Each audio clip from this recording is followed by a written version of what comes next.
Hello and welcome.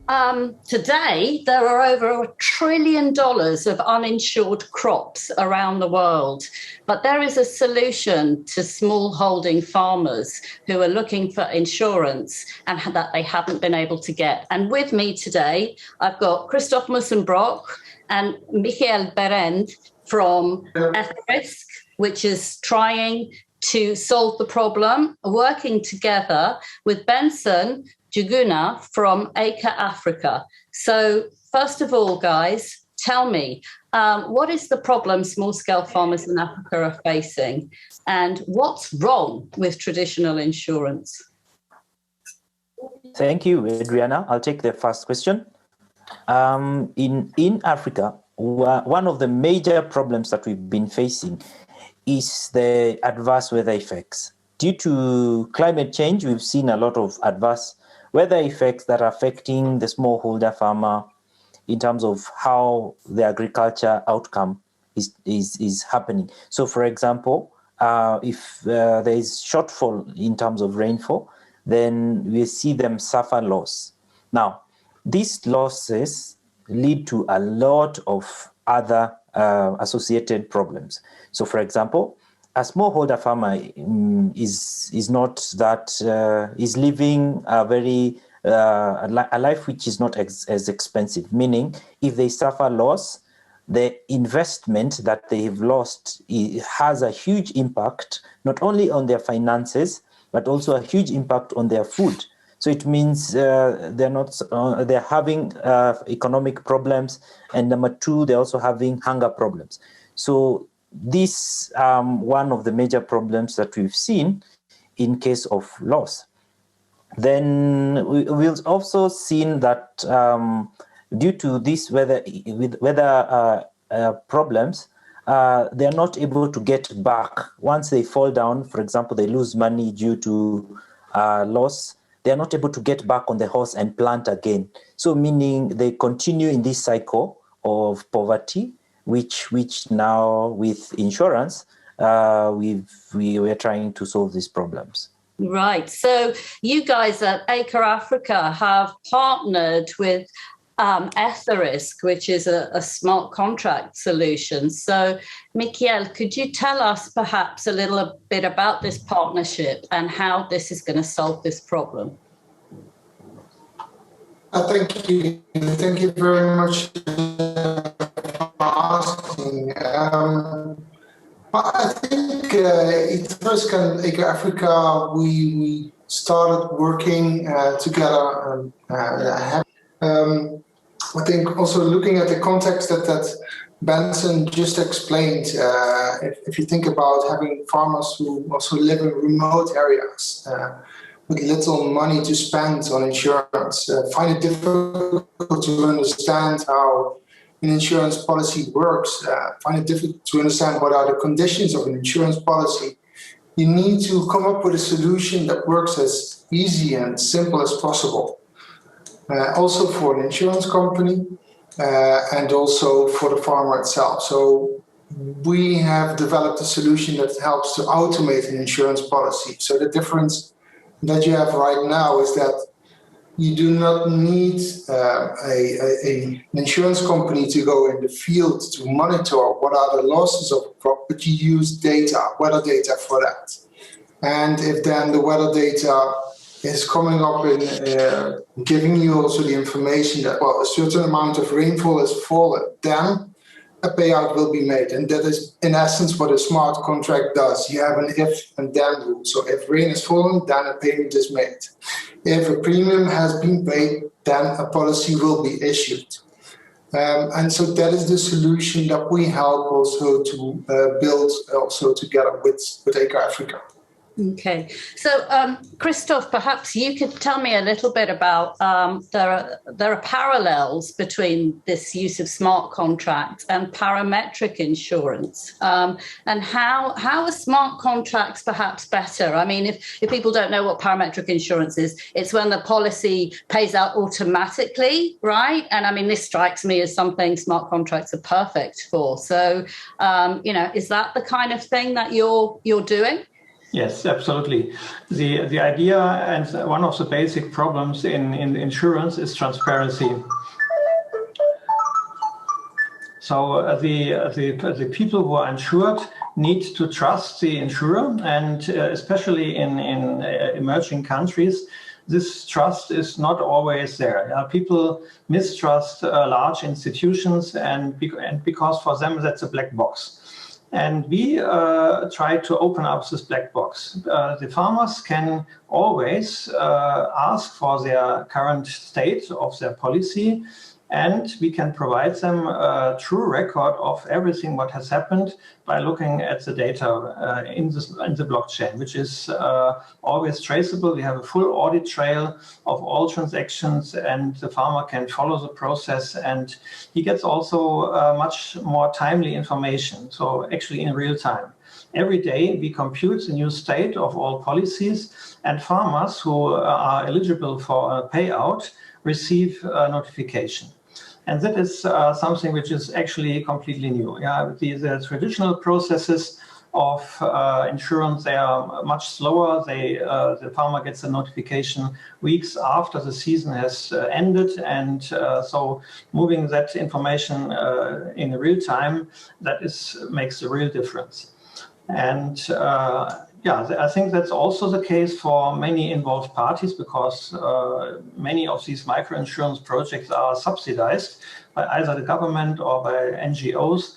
And also these parties need a true record of the insurance policies, because they subsidize it and they want to have reliable information, and we can provide them with real-time information on this of this kind. And that is also something which helps to keep this process running, to keep subsidies flowing, and giving all involved parties a good feeling on the state of the whole insurance project. Mm-hmm. So is it safe to say that, parametric insurance hasn't really taken off in Africa because there was no kind of infrastructure for it to run on? But now, with all the developments that are taking place within smart contracts, now is the time when it could really explode. I mean, there are $1 trillion of uninsured crops. This is quite a lot. I don't mind who would like to answer that. I mean, how big is the opportunity here? Yeah, I think the opportunity is huge because, as you said, there is a large amount of crop which is currently completely uninsured. And this is, in many respects, this is due to the lack of efficient processing capabilities. And so we provide now a model which has been proven to be reliable, efficient, and cost-effective. And I think that could be a game changer here. And it could open up completely new markets. And we hope that in a short time we will distribute the solution not only to Kenya, but with the help of ACRE Africa, maybe to other countries as well. And we see a huge demand for this. And nearly daily, I'm receiving requests for people who want to implement parametric insurance for many different areas. And so that has changed in the last year. Last year, there was nearly no interest, and now we have daily requests. And that shows what's going on. Wow. So, Benson, you're on the ground there. Can you perhaps tell me, how farmers are reacting to this? Because there are trials going on, right? Is there a big uptake? Are people saying that it's made a big difference? Oh, thank you. So we have seen a huge difference. This is our first phase of the project. And from the feedback so far, traditionally, where claims used to wait for about 3 months before the end of a season. So usually there's a season taking around 120 days, but at the end of the season, then we get extra 3 months to do the claims. But now, wow, the feedback, you see in our first phase, we've managed to pay even before we got to the end of the season. So we are calling it a mid-season payout, which we have received huge huge interest and huge buzz around. You can see we are usually in WhatsApp groups with some of these farmers. They're sharing across saying, hey, see what I've received from ACRE. So it's something that is really bringing in this buzz and interest. So part of the problems that we've seen with traditional insurance, most of the farmers have not been trusting the black box, as Christoph has mentioned, because part of the reasons is also information. So using such a collaboration or an integration of technologies, not only are we able to make claims pay out faster, we're also able to communicate these things faster. We are also creating this interest with the farmers now, majorly killing the problem of mistrust and having now these farmers informing others to take up more insurance using reference. And as you've mentioned, the cover, which is a lot of crops have not been covered. In sub-Saharan Africa, only 3% of the smallholder farmers are insured. So you see the amount of work we need to do. But with this technology, we are seeing it will be easier. So we are really glad with the progress so far. Yeah, hoping to see more in the seasons to come. So you've just done a trial, right? With how many smallholder farmers? It's more of a, not even like a trial. We're calling it a phase 1. So it's actually a real use case so currently the number of policies that we've managed to put on chain are over 17,000. So we're calling it the long range season 2021. So the learnings that we're getting, since it's a combination, we also, part of the challenge usually for the uptake of insurance is the expensiveness of distribution, because previously the distribution has been very expensive before we now come into Parametrics, where insurance companies would set up office branches in different areas, then have farmers come in, fill in physical forms. Now, we have also tried to remove that. So we are using mobile technology. While you're calling it USSD. It's more of an SMS sort of onboarding, which we have integrated to now the blockchain element, and we'll also integrated the payment a bit, where we have mobile payments in Kenya, for example. So by having eased this process, it means more farmers have access. In this period, we've seen more farmers have uptaken, more farmers have paid through the mobile platform, and we've tracked this all the way to the chain. So it's a whole ecosystem of different solutions, but we can say this phase has been really good. So we're hoping for even better phases, fine-tuning, and in going to even other countries. Thanks. Cool. Amazing. So let's just dig a little deeper into the tech, because ACRE Africa is looking after the kind of micro insurance generally in the region. But Etherisc, you are developing, Christoph and Michael, the smart contract system that underpins the whole system. And you're working with Chainlink. So how are you using Chainlink to develop the protocol?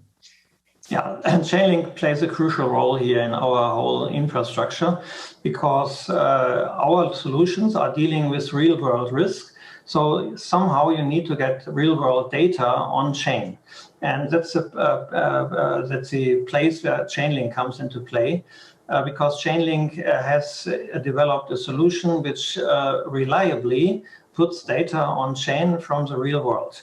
And it can be any type of data. Yeah, of course, we are talking about the core information for dealing with claims, for example, rainfall data.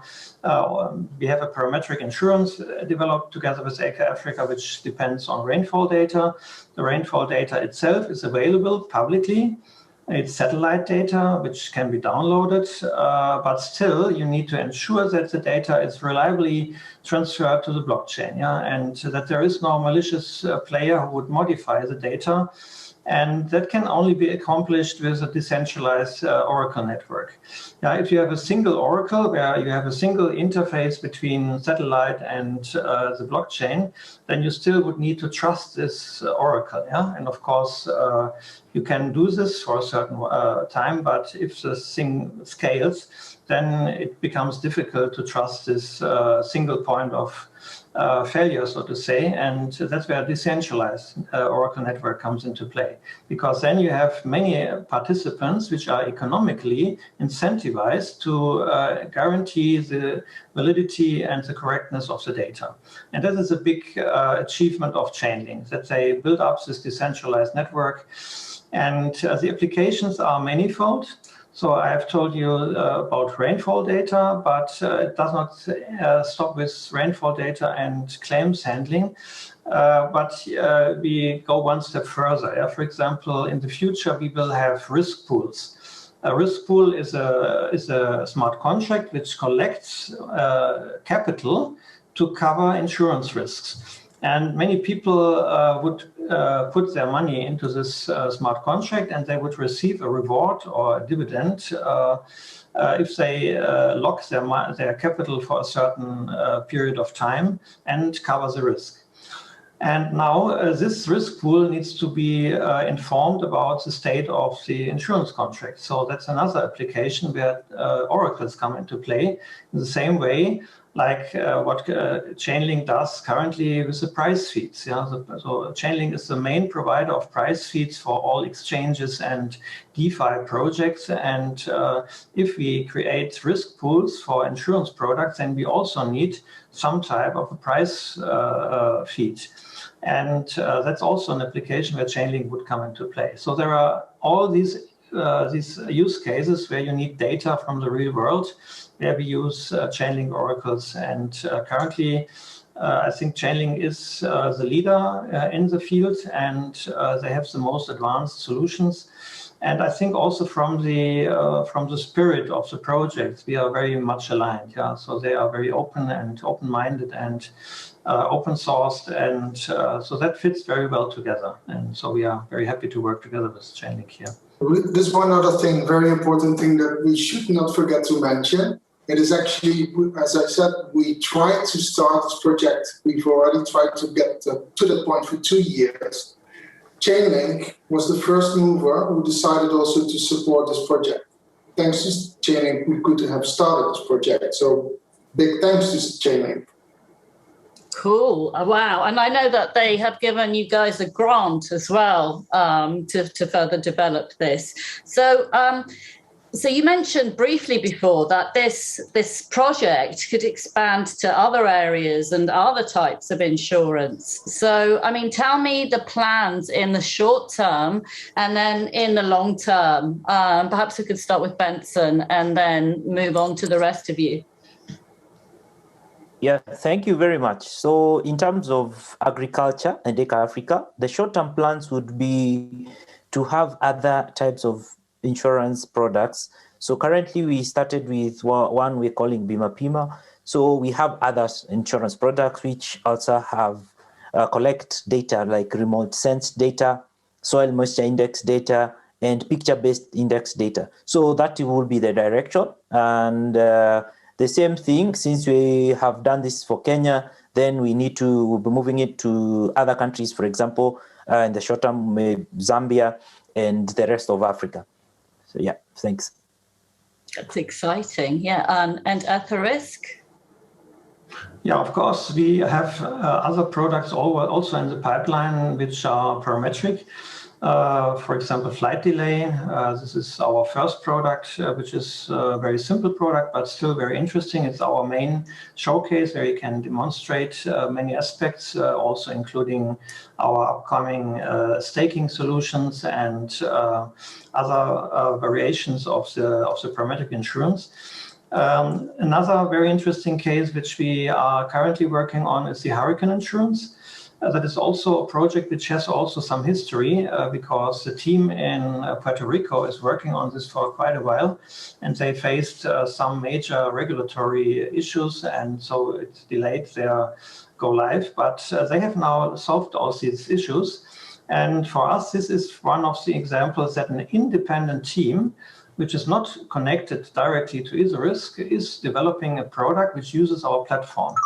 And so this is for us a very important aspect, that we are not only developing products where we ourselves are the product owners, but we are open for any team to have their ideas and to start their products. And this is something which is very promising.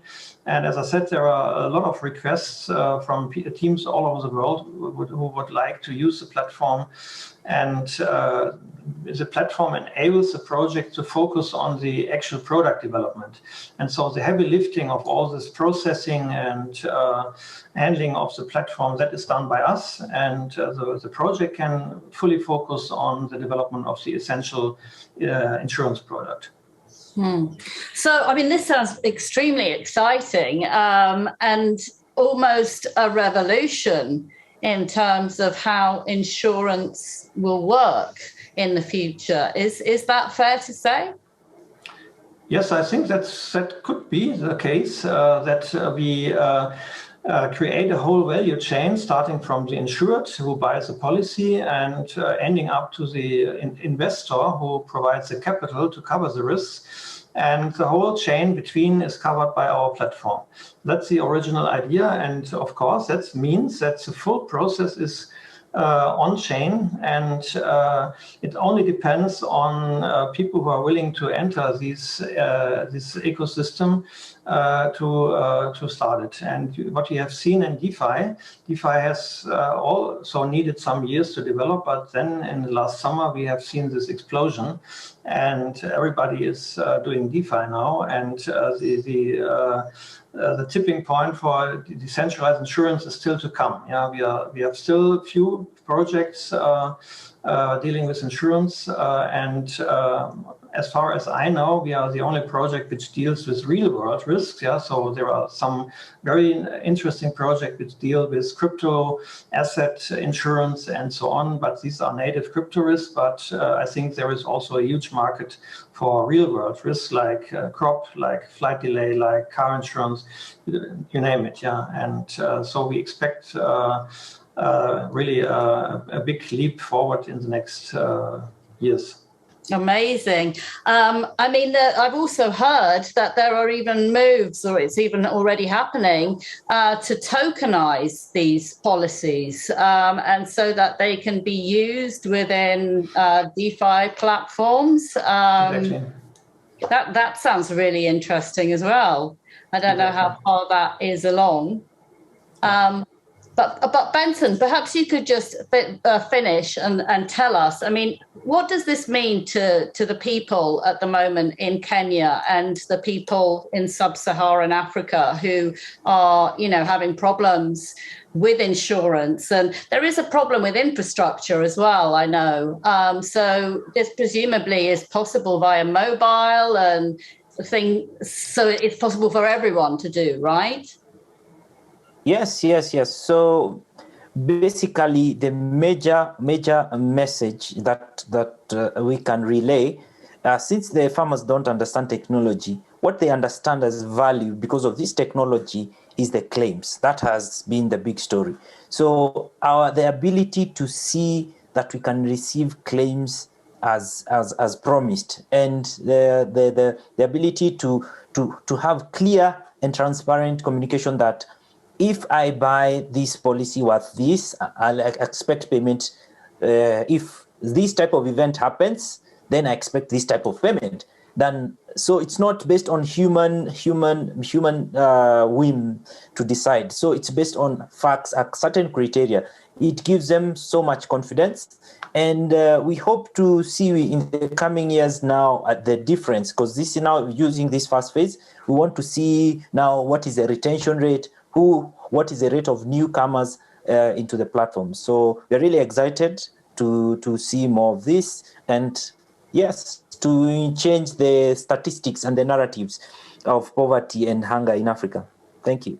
Well, that sounds absolutely fantastic, and I wish you all the best of success with such a world-changing project, really. And thank you very much for coming and speaking on SmartCon. Hope to speak to you again when it's further progressed. Thank you. Thank you very much. Thank you so much. Bye-bye.